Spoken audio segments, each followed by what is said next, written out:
Hey folks, Ben Starr here. The most requested recipe I get is for the 6-layer pumpkin carrot cake with cream cheese frosting and candied hazelnuts that I made on MasterChef. Gordon Ramsay said that the cake was the best thing that was created on the entire MasterChef series. Chef Graham Elliott said that it gave his mouth up.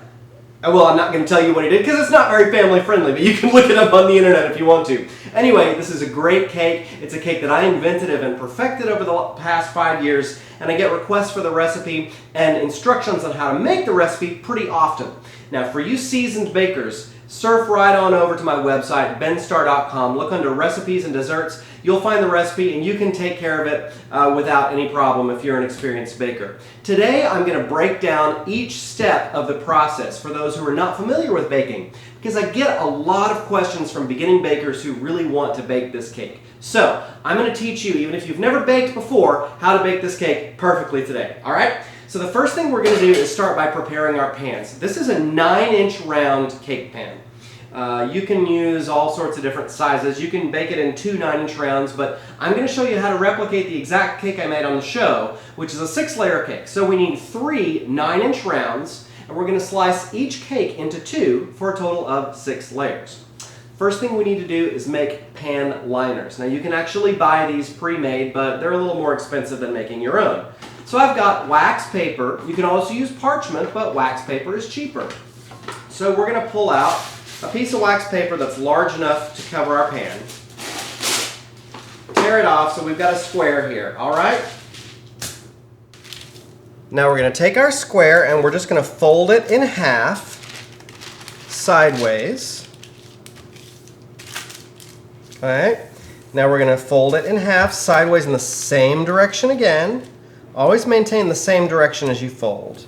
Now we're going to fold it in half sideways again like that to make a triangle. And we're going to fold it in half again to make another triangle. And we're going to fold it in half one more time. This is like making one of those paper snowflakes for Christmas, right? So now we've got our triangle just like this, and we want to measure it by holding the pan upside down. Put the peak of the triangle in about the center of the pan. This does not have to be that precise. And we're going to take a pair of scissors and cut just on the inside of the outer rim of the pan, like that, okay? Now, we'll open up our triangle and we have a cake round that will perfectly fit on the inside of our pan. Simple as that. Now make 3 of those total. Now do not shortcut this step. The whole purpose of this video is to teach you how to successfully replicate a fairly technical cake. Most of the failures in baking result from taking shortcuts. You have to do everything very precisely when you bake in order for your baking to turn out properly. Now, take yourself some cooking spray. Ordinary canola is what I like to use for baking. Take your pan and give it a little spray lightly over. Don't spray the heck out of it, just a little bit, all right? Now you want to take your rounds, place it inside the cake pan, and give it another spray on top of that. Now we're going to flour the pan. So just take your ordinary all-purpose flour, scatter it out in there, and then just kind of tap it around to make sure it's evenly distributed, particularly along the bottom is what we're most worried about. We want the cake to release nicely. But roll it upside down and kind of tap it to get it floured around the sides as well. And when you have excess flour, you can just dump it into one of your other pans, but make sure you put your round down first. You actually do not want to get a layer of flour between your cake round, your liner, and the pan, because then it kind of just bakes into a little miniature cake between those and can actually make it stickier. So you always want to flour on top of the cake round.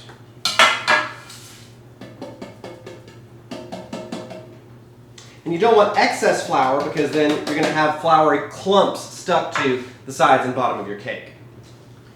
That's why you keep tapping it, is because you want all that excess flour to release, go to other parts of the pan. Very easy. When your last pan is prepared, just go ahead and set these aside. You're not going to need them for a while. Alright, now it is time to make our cake batter. This is a pumpkin carrot cake, so we're obviously going to use pumpkin. Now in the off season, I will use canned pumpkin because fresh pumpkin is typically only available during the fall months, October, November, and the beginning of December. If you can get fresh pumpkin in the grocery store, get yourself a sugar pumpkin.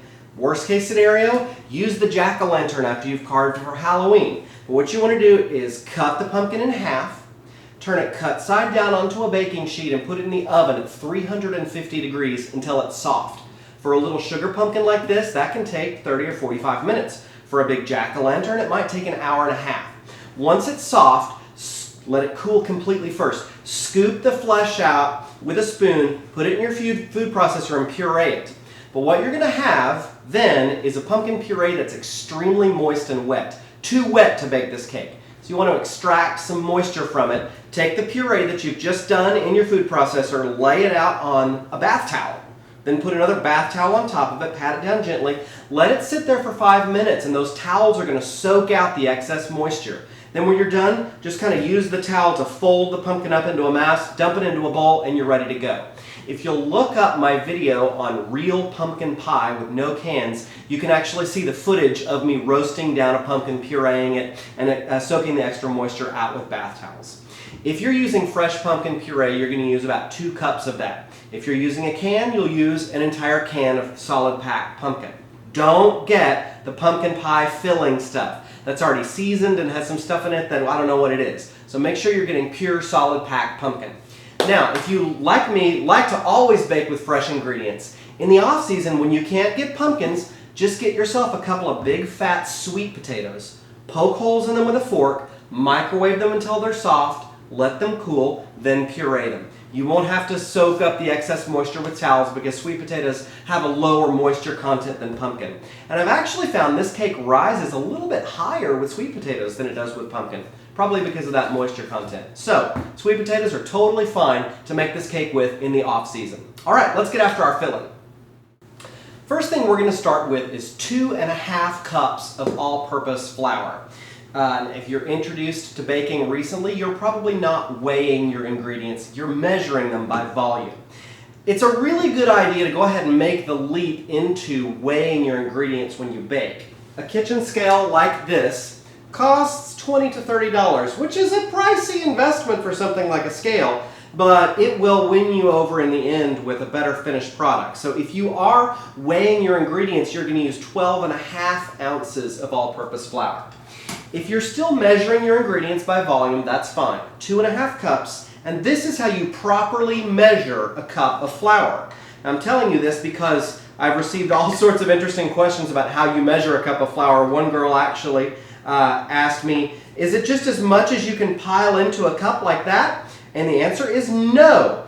You need to be very precise when you measure your flour. So the best way to measure it is to take a spoon, spoon your flour into the measuring cup until your measuring cup is overly full or above the rim, like that.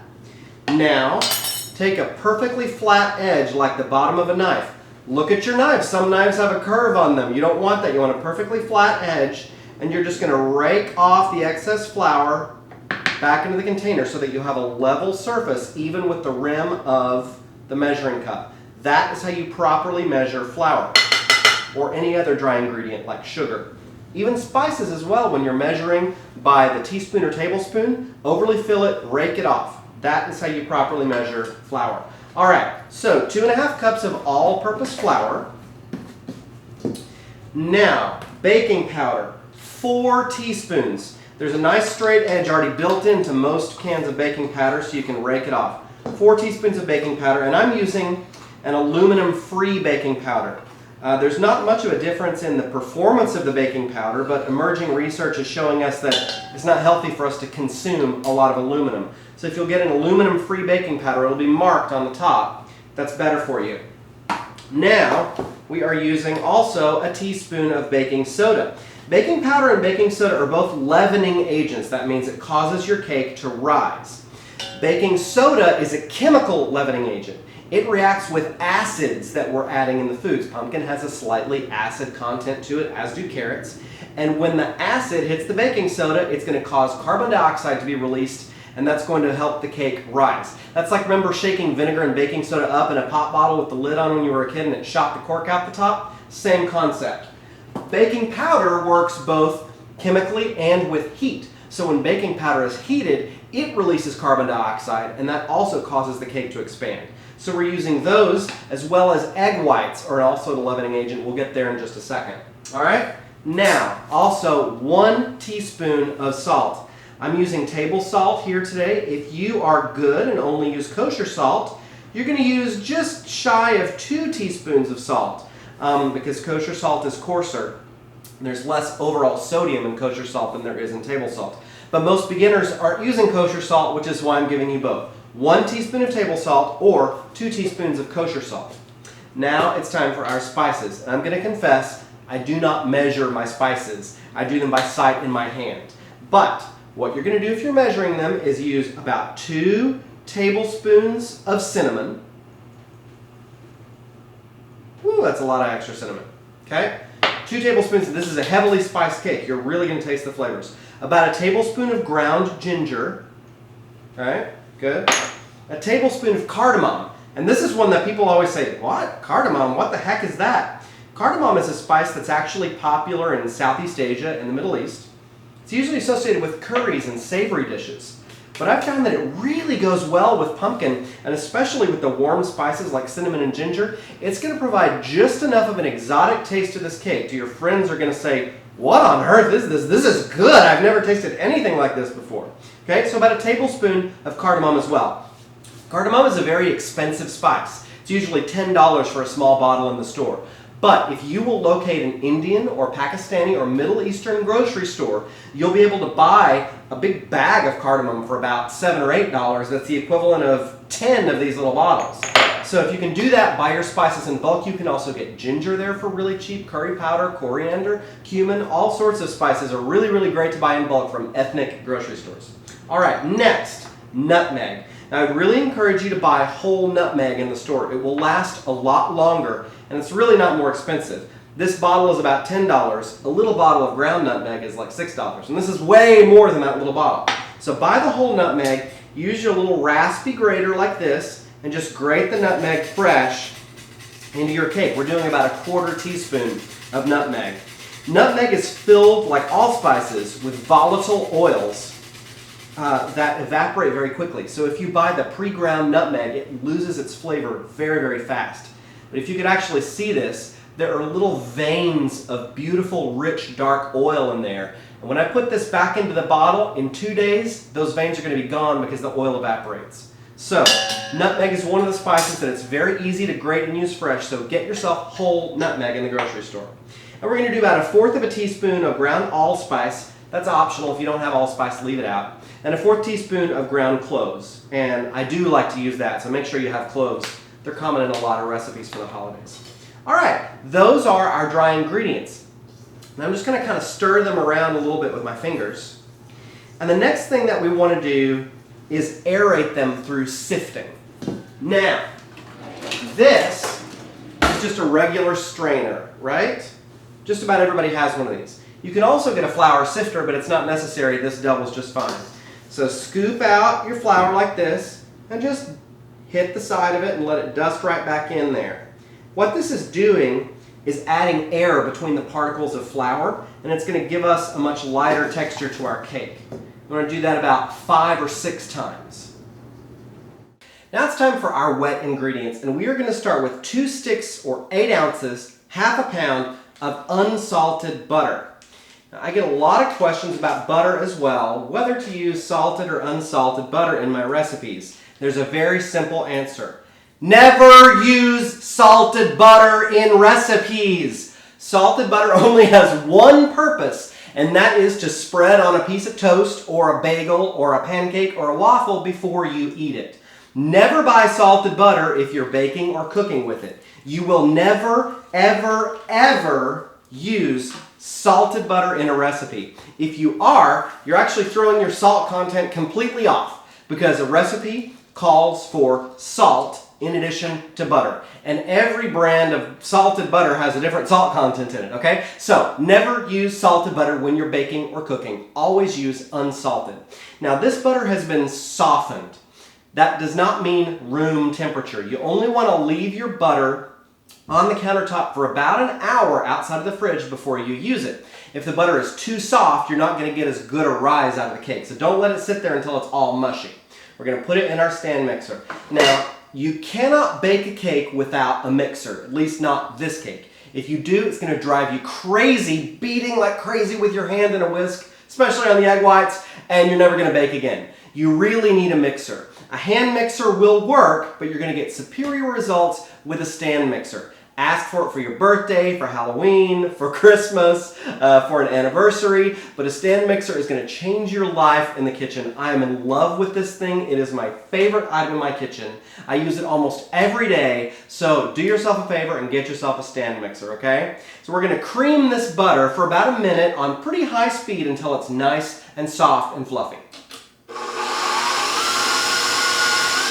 Now, another important step when you're baking with a stand mixer or any mixer is to consistently scrape down the sides of the bowl so that you don't end up with a layer of unmixed batter along the sides. All right? Now, we're adding 1.5 cups of white sugar and 1/2 cup of brown sugar. Now, the brown sugar, you can use either light or dark brown sugar. It doesn't really matter, but the important thing is that you firmly pack the sugar when you measure it. That basically means each time you spoon some of the brown sugar out and put it in the measuring cup, pack it down firmly and it's going to retain the actual shape of the measuring cup here. See that? That's firmly packed, which means it's properly measured. All right, we're going to add that. And now we're going to put our mixer back on a good high speed. What's happening inside here is that each individual grain of sugar is being wrapped in butterfat. That's going to give us the perfect light, airy texture to our cake. And you'll see the longer we cream it, the more we're going from kind of a clumpy mass to back to a light, airy, fluffy kind of individual grain. Don't forget to scrape down the sides on a regular basis. There's still plenty of butter on the sides that hasn't encountered the sugar yet. So make sure you are scraping the sides down.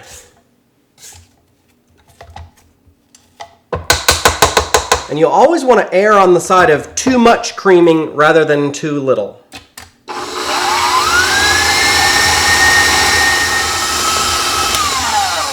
So now we've got a really nice, light, fluffy texture to our sugar here, and we know that we're ready to move on to the next step. Now, I actually scraped this bowl down probably 5 times and have been creaming for about 7 to 8 minutes. So again, err on the side of too much rather than too little. At this point, it's time to separate eggs, and before you do this, you want to wash your hands thoroughly to remove any butter or oil that might be on your hands. You do not want any fat at all to get into your egg whites or they will not rise properly, all right? So wash your hands, make sure your bowls are particularly clean and free of fat. If you're worried that there might be any butter or oily grease on them from the dishwasher or anything like that, wipe them out with a little bit of vinegar. That will help dissolve that fat. Now, there are a million different ways to separate eggs. Here's the way I separate them. I crack the egg on a solid surface, not on the edge of a bowl. If you crack it on the edge of a bowl, that's going to drive little bitty eggshell shards into the egg, and you don't want that. So just tap it all the way around, and then I just open it right into my hand. Let the white drip through. Now, apparently, this is not an easy thing for a lot of people to do. I've been doing it since I was a kid, so I'll show you a slightly easier way to do that. If you will take your egg, tap it all the way around on the countertop like so, and then just open it into a little drinking glass, just like that, okay? Then pour the egg into your finger with your fingers slightly spread out to allow the white to drip down into the bottom.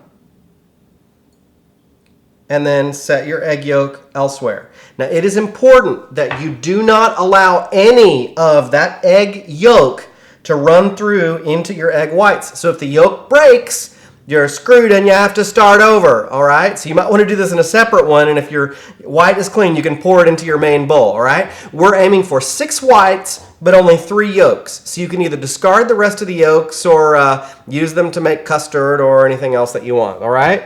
So we're looking for a total of 6 whites, 3 yolks. Your eggs are better at room temperature than they are chilled. So if you keep your eggs in the fridge, let them sit out for about an hour before you use them. It's going to make them easier to separate and will allow them to cook and integrate into the recipe better.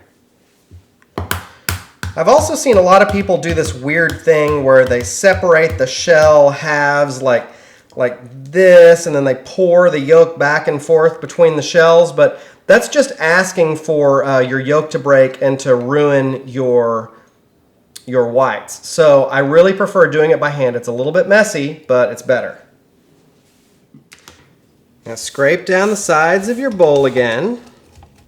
And we're going to add the egg yolks. Now if you have a stand mixer, you can add them all at the same time, but if you're using a little hand mixer, which isn't that powerful, just add them one at a time to thoroughly cream them in. And again, you want to frequently stop and scrape down the sides. And more beating is better here than not enough. So don't worry about overbeating it at this point.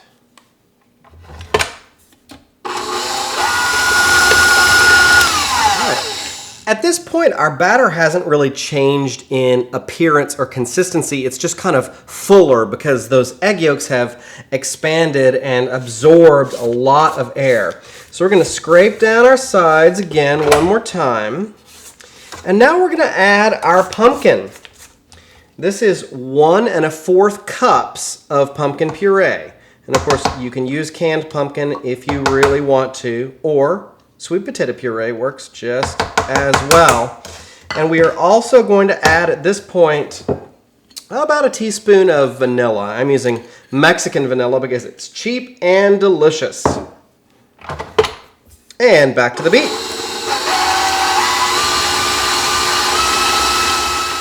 Remember to keep scraping down. And at this point, you should still be looking pretty light and fluffy. If it looks like your batter is starting to separate into grains and liquid, that's because the liquid in your pumpkin was too high.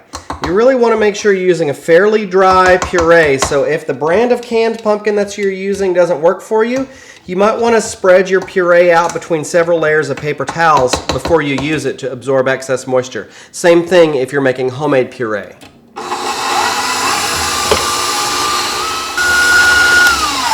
Okay, it's been about 3 minutes, and our batter is just as light and fluffy as it can possibly be.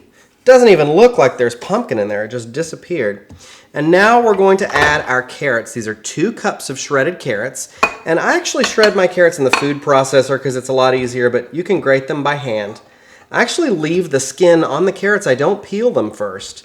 That incorporates more nutrients than if you peel them. A lot of the vegetables' good nutrients are located in the skin. And because this is shredded and baked into the cake, nobody's ever going to know.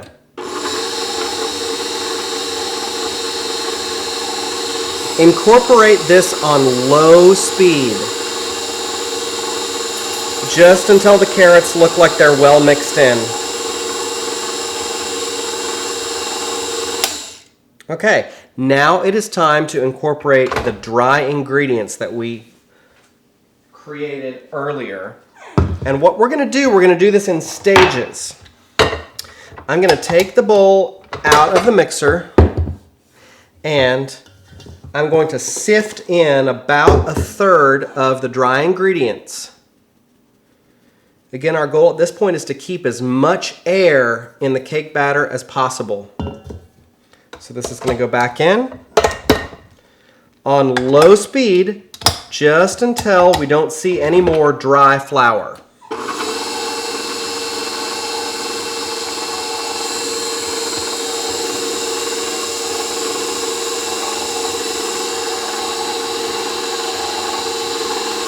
Okay, I'm stopping right there because I don't see any more dry flour. At this point, you can overmix the cake. The more you work flour, the more it develops gluten, and gluten can end up landing you with a tough cake, and you do not want that to happen. So we're going to add another addition of the flour here. and then a third one to finish off our dry ingredients.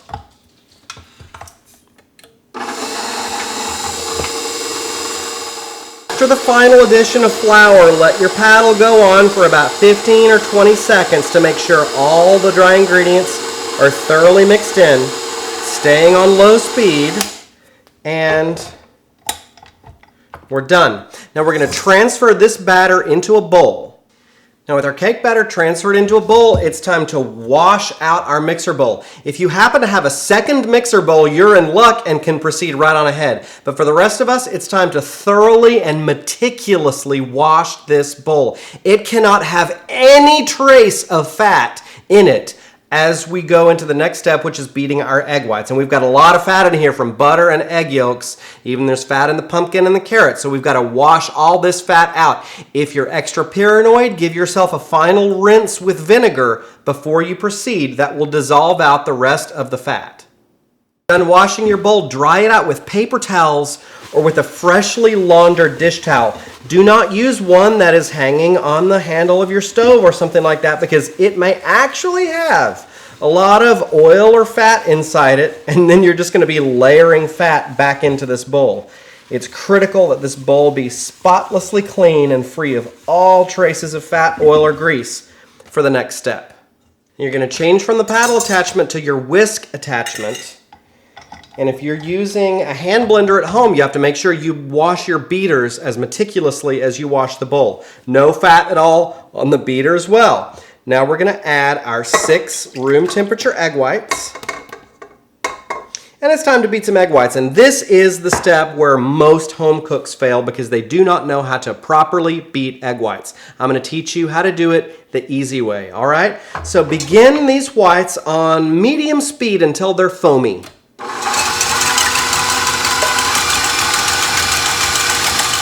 Egg whites are foamy. We've only been going for about 30 seconds. And now it is time to add our secret weapon, which is cream of tartar. Cream of tartar is an acidic powder. It's the byproduct of the winemaking process. You get it in the spice section at your grocery store. And you're going to add a couple of pinches, or about a 1/4 teaspoon of cream of tartar to your whites at this point. And what that does is slightly acidify the yolks, which in their natural state are alkaline. And the more acidic they are, the more they're going to hold that air in a complex crystalline structure, all right? So now we're going to go on full speed until we start to lose that yellowish color that it's got and start getting white and fluffy.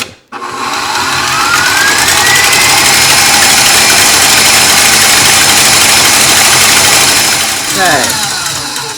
So you'll notice now our yellow color is gone, the whites are starting to get fluffy, but we've also got, like, you can see some visible bubbles in there. They're large bubbles. At this point, we're not even to the soft peak stage, but we're going to start to incorporate 2 tablespoons of white sugar, which is going to further help stabilize the yolks. So we're going to lower our speed now to about medium and slowly dust in the sugar as the whites begin to become firmer.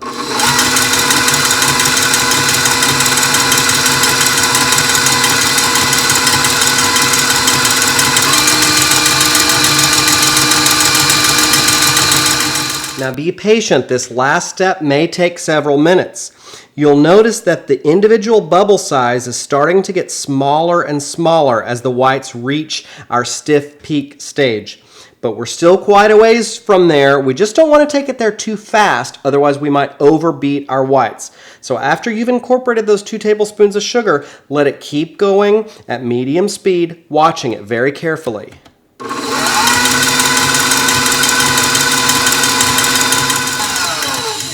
Now we're going to start testing our whites. What you do is you take your beater, wiggle it around in the whites a little bit, and then pull it out. Turn it upside down like this. See how the white is sagging just a little bit? We are just past the soft peak stage. We're very close to the stiff peak stage.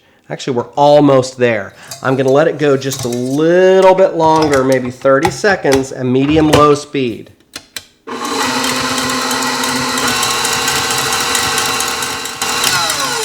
Okay, I'm going to do one more test. Move this out of the way so you can see it really good.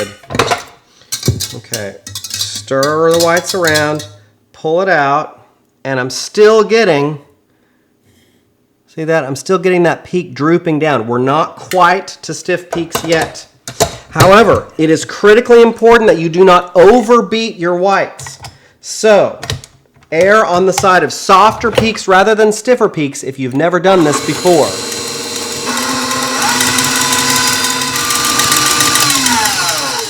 As we get closer to stiff peaks, you'll see that the whites are kind of rising into a mound in the center of the bowl. They're following that beater around.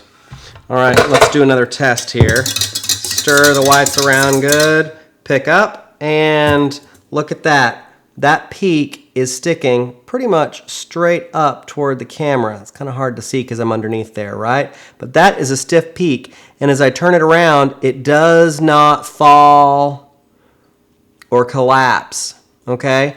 Our whites are at the perfect air content in order to give us a light, fluffy, airy cake. If you take them any further than this, they will collapse into what's called curds. It'll look kind of like gross oatmeal or rotten milk that'll be separated and watery, and that's not going to give you the texture that you want for your cake. So now it's time to incorporate our egg whites into our batter. And we're going to do this in two different stages. The first stage is called the sacrifice. We're going to sacrifice about 1/3 of our whites to the batter and just stir that around. Now that's going to lighten the texture of the batter considerably, but it's going to crush all the air out of those whites that we just spent so much time and effort getting air into. But we have to do this in order to get the texture of the batter light enough to where it will not crush the air out of the second 2/3 of the batter. So you're going to stir that good and fairly brisk until all traces of egg white are gone. Now it's time to fold in the whites to our now lightened batter. So scrape the rest of your egg whites into the bowl. Get them all. Now very gently with your spatula, fold the batter over and into the whites. It's going to take a while at first. You're scooping from the bottom of the bowl over the top of the whites, and that is going to slowly mix these in without being too aggressive that it deflates all the air out of our whites. And the whites are our other leavening agent for the batter. When the heat hits the hot air that's trapped in each individual cell of egg white, that air inside that egg white cell is going to expand. But the protein that's trapping that air in there expands with it. So you get lots of tiny, minuscule little air pockets within your cake that are expanding and that cause it to rise. But if you crush all of those little protein-encased egg white pockets, then your batter's not going to rise, and you're solely relying on the chemical and heat leavening agents of baking soda and baking powder to get it to rise. So it's incorporating quite nicely here, and you'll see that I'm frequently turning my bowl. This is to make sure I'm scraping all surfaces of the bowl underneath that batter. We really want to get an even incorporation of egg whites with as little stirring as possible, because for every stroke that I take, I'm crushing air out of those egg whites. So I want to do this in as few strokes as possible, but it also must be even. You will see the air escaping as you stir. It's awful for a baker to see that happen because they know that's one bite more of their cake that's not going to be quite as perfectly light and fluffy as they want it to be. Okay, we're getting very close now. I'm still seeing a few streaks of egg white. And a few tiny ones is okay, but no big fat streaks, because that's going to be a big knot of meringue right in the center of your cake, which you do not want. Okay, I'm going to call that done. Now my job is to distribute this batter into our 3 prepared cake pans. Now I'm going to be honest with you, I eyeball this. A professional baker would weigh out the batter to make sure they had perfectly even layers. But I'm not a professional baker. I'm a home baker, so I don't do that. So I basically just eyeball it. Again, being very gentle as you rake your batter into these pans, because the more you work with that batter, the more you crush those little air pockets in there that are going to give you a light texture to your cake. And the truly special thing about this cake is that it's a moist, dense, heavy cake, carrot pumpkin cake, but that's made incredibly unexpectedly light and delicious by all of this meticulous care that we've been going through beating those egg whites, okay? So now, without very much pressure at all, you want to level off that batter inside the cake pan. Do not press down hard. You're squeezing out that air. And you do not want a mound in the middle of your cake. That's actually the sign of a very amateur, underexperienced baker. A cake is supposed to be light and perfectly flat across the top, and I'll show you some other tricks in just a second on how to achieve that, okay? So once you've got that nice and flat and level, repeat the same with your other cakes. And here's another trick for you to get professional, flat-looking cakes at home in your oven. Professional bakers have steam-injected ovens that keep the baking environment inside the oven very moist and humid. That allows the outside of the cake to bake at the same rate as the inside of the cake. But in your oven and my oven, the hot air, which is dry, bakes the outside of the cake first, so it freezes. But the inside of the cake takes longer to bake, so it continues to rise, all right? So what we're going to do as our first defense against that is to just mist the top of our cakes with a little bit of water until they're nice and glossy. Our second trick is that we've preheated the oven to 350 degrees. That's actually hotter than the baking temperature, but we want it just a little bit hotter because we are going to throw a handful of ice into the oven to create steam in this initial few minutes, and that's going to lower the temperature of the oven. Our target temperature is actually 325, but you preheat to 350. When your oven is at temperature, in go the cakes to the center rack of your oven. And again, be very gentle as you're adding them onto the rack because you don't want to jar any of that wonderful air out of our cake batter. All right? So, our 3 cakes are in there. I'm tossing in the ice, and immediately I'm lowering the temperature of my oven to 325 degrees. I'm going to set my timer for about 30-40 minutes, and I'm going to check on them at that point. Now, when your cake is in the oven, do not mess with it. Leave it alone. Do not open the oven door. Turn on your light. You can watch it rise slowly through the door of the oven, but do not open that door. If you open the door, your cakes are going to fall. Don't take a pan out of the bottom and slam the oven back, or go around kicking the oven, or play chase with your dog in the kitchen. The stiller you can keep the environment for the cake, the better it's going to rise evenly and stay flat without falling. While the cakes are baking, I like to make my candied nuts. You can really use any kind of nut for this recipe. If you're allergic to nuts, use pumpkin seeds. They also work really well. But my favorite flavor combination is actually hazelnuts. And I buy my hazelnuts in bulk at the gourmet market, and it's actually way cheaper than buying them pre-packaged. Generally around $8 to $10 a pound. But you only need less than 1/4 of a pound, way less than 1/4 of a pound for this recipe. So I'm going to take basically a couple of handfuls of hazelnuts, put them out on my cutting board. And hazelnuts are round, so they're going to roll all over the place. This is actually the hardest part of this whole recipe, is getting the hazelnuts cut up. And so you just want to chop them until they're coarsely chopped. Now the next step is optional, but highly recommended. We're going to toast the nuts to both improve their texture and bring out their flavor. There are basically 3 ways to toast nuts. You can toast them in the oven, but our oven is currently occupied by our cakes. You can toast them on the stove top, but then it's very easy to burn them and they don't toast evenly like they do in the oven. Or you can toast them in the microwave. Who knew? So I've got my chopped hazelnuts. And again, this works just as good with peanuts or pecans as it does anything else. I'm going to put it in the microwave, and we're going to set it for 1 minute. After that, we're going to check it. After a minute, take your nuts out of the microwave and give them a gentle stir with a spoon. Smell them so you know what they smell like at this point, because smell is going to be one of your clues as to when they're done. Put it back into the microwave, and we're going to continue in 20-second intervals until the nuts are perfectly toasted.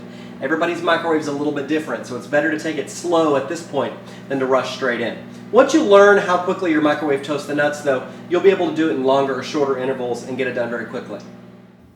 As you progress through your cooking intervals, you'll start to hear the nuts roasting.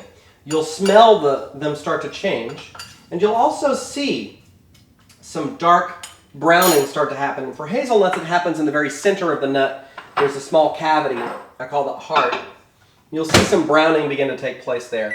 At that point, keep a critical watch on them. You do not want them to burn. Now, the bowl's going to be screaming hot, so be careful when you pull it out. But as you can see, my nuts are perfectly toasted. This took my microwave about 3 minutes and 40 seconds, but your microwave will probably be different. Mine's relatively powerful. And you'll see the interior heart of the nut, where all the oils are concentrated there, is nicely browned.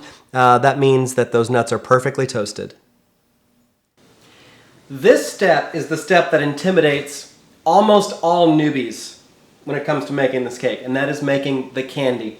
If you're new to making candy, it's not that hard, but it is easy to mess up. So if you'll follow my instructions carefully, you will be successful and won't have a problem. All right, we've got a heavy pan. Use the heaviest pan you have. If you've got cast iron, even better. I just don't like to mess my cast iron up because sometimes cleanup can be a little bit of a difficulty. But use the heaviest pan that you've got, set it over medium heat, and add 2 tablespoons of butter, half a cup of firmly packed brown sugar, and again, light or dark will work, and then a teaspoon or 2 of water. Again, if you're a newbie, you want to start this over medium heat and take it medium all the way to the end of the recipe. That's going to keep it nice and slow for you. If you're experienced, you can take this as fast as you want. You can actually make this entire step in about 1 minute if you use a really hot pan in the beginning. But if you're new, take it nice and slow. What we're going to do is create a dark caramel or caramel brulee. Sugar goes through a different set of properties as it is heated to different temperatures. And all candies basically are made from sugar that's heated to a different specific temperature. You can read all about it on the internet. It goes through the soft ball, the hard ball, the soft crack, the hard crack stage. But we're actually taking this sugar to just about as high a temperature as it will go before it becomes burnt. That is a caramel brulee, and it's got really explosive flavor. We're also going to add a little bit of salt to it as well as the spices, so it becomes a salted caramel brulee, which is one of the most delicious and full-flavored types of candy that you can make. But we're going to take it nice and slow, and at this point it's actually okay to stir your pan just a little bit. Don't stir it too much, but you do want to make sure that the butter gets incorporated with your sugar here. After the butter gets incorporated, we're not going to stir it very much after that, because the more you stir a caramel, the more risk you have of it crystallizing on you. And you do not want that to happen, because you want a nice, smooth, glassy texture to your candy. Now, if your sugar does end up crystallizing on you, that's okay. It's still going to taste good. It's just not going to be the superior form of the candy that we're looking for. Now, while your butter and sugar are melting together, you also want to prep the surface that you're going to use to dump the candy out. If you've got a Silpat like this, that's the best of all worlds. These things are amazing, but they're expensive. They're like $25 for one of them. If you don't have it, what you should do is take an ordinary baking sheet like this, make sure it's nice and clean, and rub butter all over the back of it and set it aside. You're going to dump your candy out onto this when it's done. But a Silpat is great because you don't even have to butter it, and the candy is going to come right up off of it without any problems. Now, when the mixture comes to a full rolling boil, and that means that it is boiling across the entire surface of the candy, you're basically going to cook it for 3 minutes. Now, that is an imprecise measurement. It depends on the amount of heat that's coming out of your burner, so I hate saying 3 minutes and then it's done. It's done when it comes to the proper temperature. Now, if you have one of these wonderful geeky infrared guns, you can measure the temperature of the candy. It's at 233 degrees right now. You'll be more precise. You can also get a candy thermometer from the grocery store for $3 or $4 and keep that in there. The temperature we're aiming for is about 340 degrees. Once sugar goes beyond 350 degrees, it is burnt and inedible and disgusting. But we're taking it almost to that stage. Now, an experienced cook knows when that is by looking at the color and the smell of the candy. And that's when they will know. But it is far better for you to trust a thermometer rather than a random time that I give you or an inexperienced eye or nose. Still at around 230 degrees. It's going to coast very slowly up to our final temperature as long as we're on medium heat. And that's what you want. You want to not rush this if you're inexperienced at making candy. But you want to have handy your salt and spices that are going to go into this. In here, I've got a teaspoon of cinnamon, a teaspoon of ginger, about a 1/4 teaspoon each of clove and nutmeg. And I've also got a teaspoon of salt, and that salt is going to contrast beautifully with the sweetness of the caramel and give us a wonderful salted caramel brulee. After about 3 minutes, you will notice a little bit of a change in the color toward the base of the pan as you stir it, and you'll also start smelling a stronger smell. So at that point, we're going to add those spices and stir them around nice and good. And from this point on, everything moves very quickly. So once it looks like you've got your spices evenly distributed throughout the candy, you're going to add the toasted nuts. Stir those around to get them evenly coated with the candy. And they are going to clump up on you. That's okay. Now you'll see that the air bubbles are gone. The color of our candy is really dark and rich, and that's exactly what we're aiming for. Make sure you're scraping down all the sides good, and then dump out right onto your silpat. Try to spread it out as much as possible, because if you have really hard central clumps, it becomes difficult to break them up. And try to scrape as much of the candy out of the pan as you can while the pan is still hot, because it simplifies cleanup later. And then while you've still got a little bit of viscosity here, just kind of push out these nuts. Now, all you have to do is let that cool. All right, when your nuts have fully cooled, and I mean fully cooled, if you take them out while they're still warm, the sugar is going to like bend instead of break. You just want to pull them off of your silpat. Now, if you've used the bottom of a baking sheet, you're going to have to like rotate it back and forth in order to crack the candy off of it. It'll be a little bit of a nightmare. Just take it, put it into your pan. Look how nice this is coming right off of my silpat. I didn't even have to break it. It's wonderful. These silpats are incredible. Put your candied nuts into a gallon-sized Ziploc bag. A quart size will work too. Push out most of the air and then seal it. And then take a hitter, a plunger, a breaker. You can use a wine bottle if you don't have one, a rolling pin, anything like that. And just kind of lightly tap on it in order to break that candy up. At 30 minutes, you're going to check your cakes for the very first time. You should be okay to open the oven door at this point without your cakes falling if your oven cooks at a proper temperature. So we're going to open that. They look really nice. I'm just going to kind of touch the center. And if it's light and springy and doesn't sink in, we're pretty good. I'm going to take a toothpick. You can also use a knife and insert it into the center of one of the cakes and then bring it back out. And if it comes out clean without any streaks of batter, your cakes are ready. So I'm going to go ahead and remove them, again, gently. You don't want them to fall, to a cooling rack. Beautiful.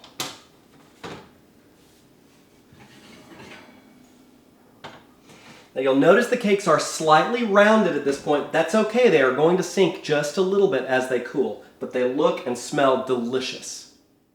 All right, when your cakes have cooled for 15 to 30 minutes in the pan, they can still be slightly warm to the touch, but if they're still hot, do not unmold them yet. You're going to take a knife, run it around the edge of the cake, between the cake and the pan, and then just dump it out.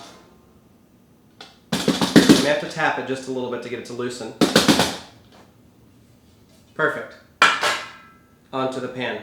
Now I'm actually going to transfer this over to my other cooling rack very carefully. Don't want it to tear. All right. Repeat. Knife around the edge. Dump out. Nice. Now I'm going to transfer that.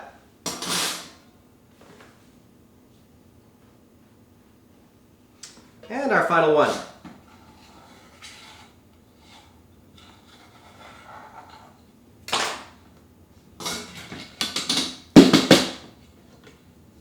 Perfect. I'm going to transfer that one over onto its other side so that the parchment lining is along the bottom of the cooling rack.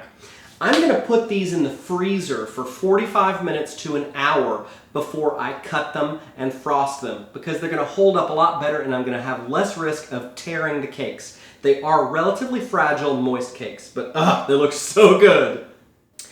Now, after your cakes have been in the freezer for about an hour, they have firmed up nicely and will stand up to slicing them in half. Now, by no means do you have to do this.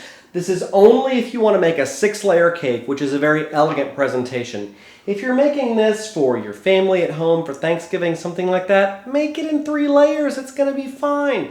But if you really do want to make that elegant 6-layer cake, this is the point where we slice the cake layers in half, which is called torting. And if you want to make sure that your cakes stack up to a perfectly level stacked cake, you also might want to cut off any type of a round top that you have on your cake. You can do that just by, taking your knife and slicing it that way.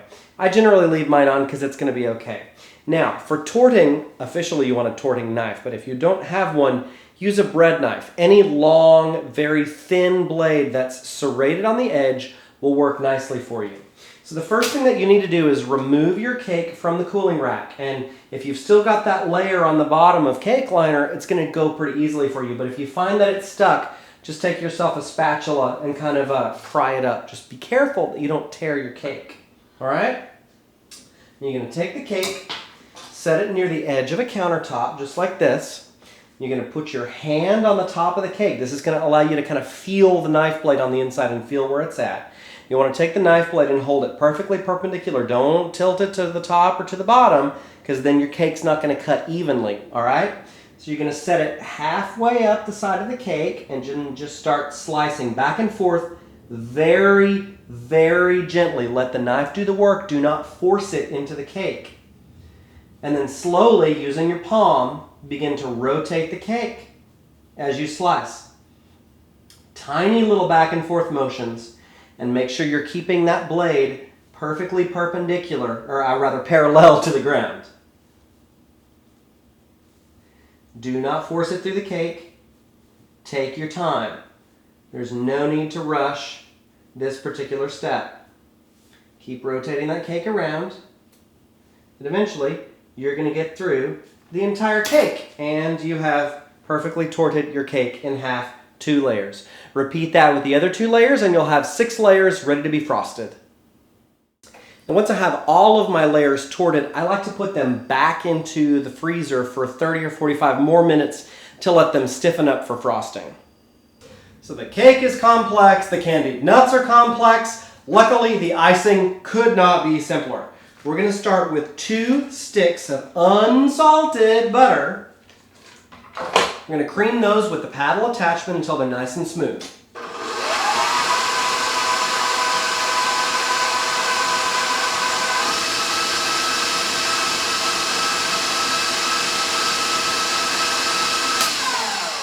I love these stand mixers. They take no time at all. Now we're going to add 2 blocks of cream cheese. Now there are a lot of other things you can use in this frosting besides cream cheese. If you've got a whole bunch of money in your pocket burning a hole, you can use mascarpone, which is an Italian cream cheese. If you have a Middle Eastern grocery store near you, you can use labna or lebni, which is a kefir cheese or a yogurt cheese that's also really, really delicious. But plain old cream cheese works best. 1 pound of it. Now this recipe is for a 6-layer cake. So if you're only frosting 2 or 3 layers, you can cut this recipe in half. I'm going to cream this together until it's well blended. Now, as we did when making our cake batter, you want to frequently scrape down the sides so you're getting everything blended in together. When your butter and cream cheese are creamed together, we're going to start adding powdered sugar. And I've got a 2-pound bag here, and I'm probably going to use all of that because I like a nice stiff icing. We can't add it all at once. There's just no way to incorporate that. So add maybe a 1/4 of it. Start your blender, your mixer off on low speed unless you love to have powdered sugar all over your kitchen and yourself. Wait until you can't see any more powder. And once that happens, you can turn the speed up to get it incorporated. But don't just turn it right up or it's going to go everywhere. So my powdered sugar, all 2 pounds of it, is fully incorporated into my frosting. Even though it makes a pretty sweet frosting, I do like to incorporate all 2 pounds of the sugar because it makes the frosting fairly stiff. And if you err on the side of making your frosting looser, which makes it easier to work with, it tends to allow the layers of cake to slide back and forth as you're cutting it, which is not good. So I would encourage you, at least the first time, use the full 2 pounds of confectioner's sugar. I've just added a couple of teaspoons of vanilla. Now I'm going to incorporate that, then I'm going to turn my mixer on high and let this frosting fluff for about 3 or 4 minutes.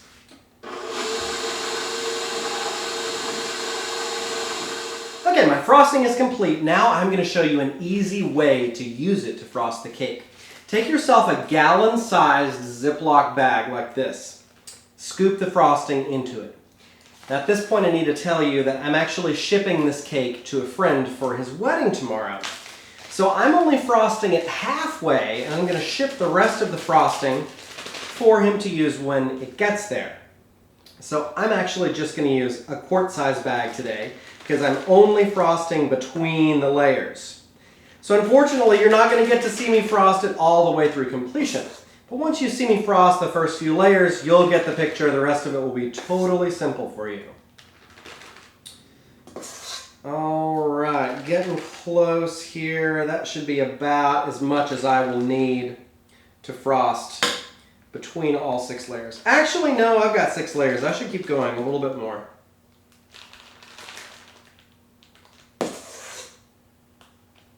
Okay, beautiful. Now, seal that up, and you're probably going to get frosting on your fingers at this point. It's the worst nightmare in the world, right? How on earth are you ever going to get frosting off your fingers? Just wash your fingers before you continue, right? Right. So just take your bag of frosting, and of course you're going to have a much larger bag than this, and cut off the very corner of the bag of frosting. This is just made basically a decorating bag for you. Now the first thing we're going to do is squeeze a little bit onto our plate. Now you really should be frosting the cake on the plate that you're going to use to present it. But obviously since I'm shipping the cake I can't do that, so I'm just using a little cardboard cake round. You can get these at restaurant supply stores. You can even get them at Walmart too if you dare to go there. Now we're going to take one of our layers of cake. These are just out of the freezer. And I'm going to set it with the cut side down. The cut side tends to generate more crumbs as you frost. So you really want the baked sides always as the face that you're actually frosting. And don't forget that we have those little cake liners that we made. We need to go ahead and pull those off. Those are not going to be delicious to eat. So make sure you remove them thoroughly. And make sure your cake is centered in the middle of your presentation plate. Now we're going to squeeze out of our frosting bag a nice spiral of frosting onto the cake. Now, a lot of people like to use offset spatulas for frosting a cake. I just use a table knife, like a butter knife. And I'm just going to spread that back and forth there to smooth that frosting out onto the layer of cake. So easy. Okay, now I'm going to give you a close-up of this for the next layer so you can see how simple this really is.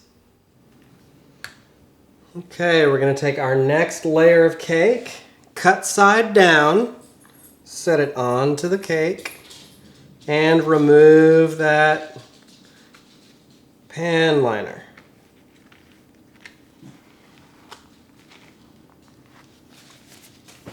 Take your frosting bag and pipe out a spiral of frosting, just like that. Take your knife, back and forth. A lot of people like to use a Lazy Susan so you can kind of turn the cake and let the cake do the frosting for you. I actually don't have a Lazy Susan, and I found this works just as well.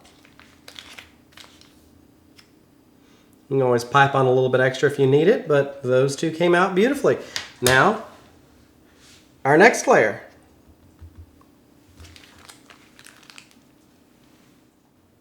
Okay, so I've just completed what I call a crumb coating. It's a very, very thin layer of frosting around the edge of the cake. That's going to help the cake, when I freeze it solid for shipping, stay together. You don't have to do a crumb coat for this particular cake because eventually you're going to be sprinkling candied nuts over the top of it, so it's not going to matter if you see any actual crumbs of the cake in the frosting. But if you're aiming for a perfectly frosted cake and you're not doing the candied nuts, do a crumb coating, which is just a light smear of frosting all around the cake.